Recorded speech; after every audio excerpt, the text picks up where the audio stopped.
It was there he earned the nickname Juicy, a name he proudly carried with him. He used to tell us with a smile that he got the name because he could mix drinks better than anyone else.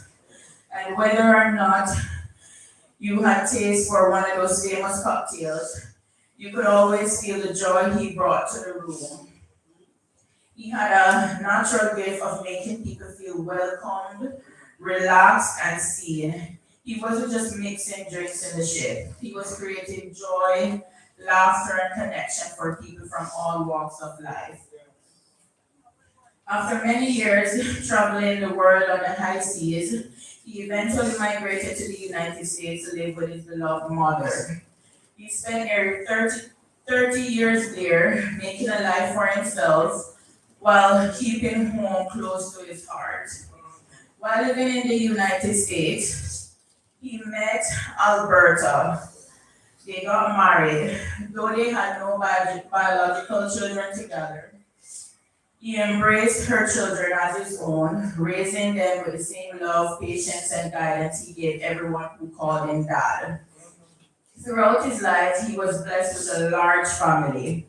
He had 10 children: Peter, Claudia, now deceased, Nicole, Mark, Wayne, also deceased, and Andre, Taniel, Travis, Malaysia, and I. He leaves behind 15 grandchildren and 3 great grandchildren, each one, each one a part of his legacy, and each one carrying forward a piece of his spirit.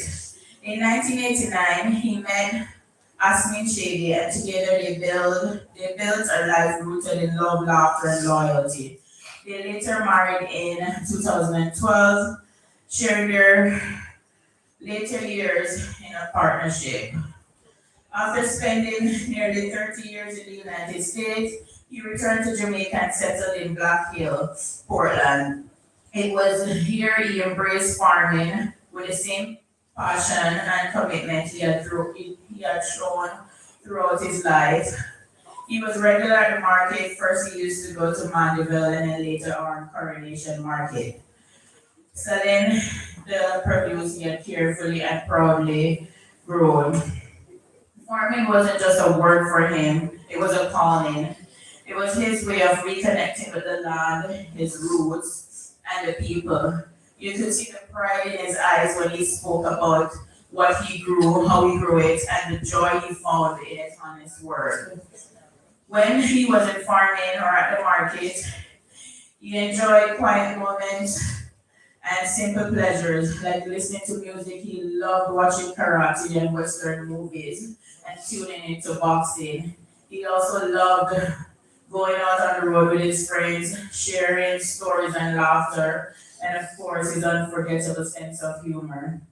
He was a man of quiet wisdom and strong hands and a gentle spirit.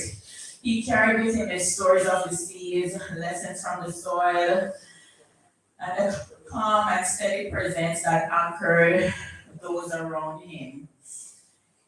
He was hardworking, humble, kind, the kind of a man who, who impact his not loud declarations, but in quiet consistency and genuine care. His life wasn't without challenges. In July of 2025, he suffered a stroke and was admitted to the Anatomy Hospital for about 2 weeks. Then he was discharged and he came home. He suffered another stroke shortly after in August, which brought him back to the hospital. Sadly, on August 26, 2025, he passed away. Though our hearts are very heavy, we find comfort in the incredible life he lived. Though he was strong, compassionate, loyal, and he was very proud.